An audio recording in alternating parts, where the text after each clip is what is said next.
Supplementary 5 Shri Upendra Kushwaha. Upendra जी।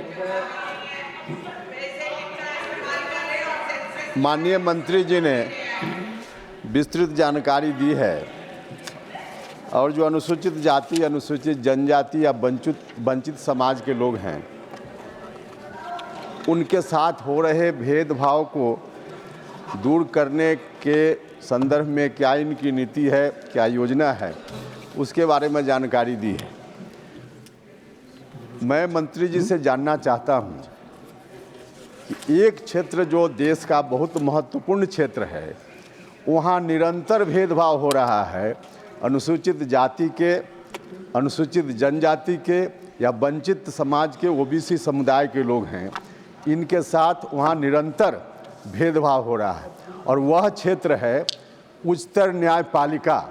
उच्चतर न्यायपालिका में ओबीसी, ईबीसी या अनुसूचित जाति, अनुसूचित जनजाति वर्ग के लोगों का प्रतिनिधित्व नहीं होता है।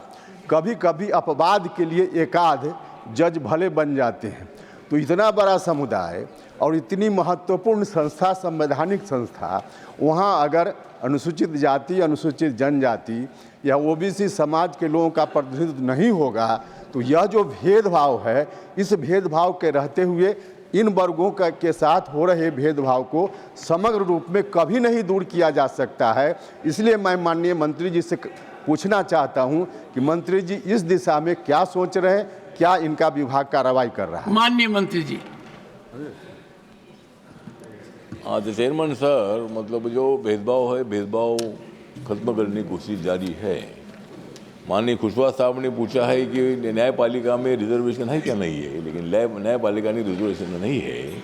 उसके बावजूद भी हमारी जो लॉ मिनिस्ट्री है, ये लॉ मिनिस्ट्री को कोशिश करती है। और अनेक जज जो है ज़्यादा नहीं है, लेकिन वो कुछ जज सुप्रीम कोर्ट में है, हाई कोर्ट में है, डिस्ट्रिक्ट कोर्ट में है। और इसीलिए मतलब हम सब लोग जो है उसके लिए हम कोशिश करते हैं। और इसीलिए मुझे लगता है कि ये जो प्रश्न है, प्रश्न विधि न्याय डिपार्टमेंट का है, लेकिन उसके बावजूद भी हम सरकार हमारी है और लॉ मिनिस्टर को बताएंगे। और SC, ST, OBC के लिए जो ज़्यादा से ज़्यादा लोग रिक्रूट हो सकते हैं, उसके लिए हम प्रयत्न करेंगे। क्वेश्चन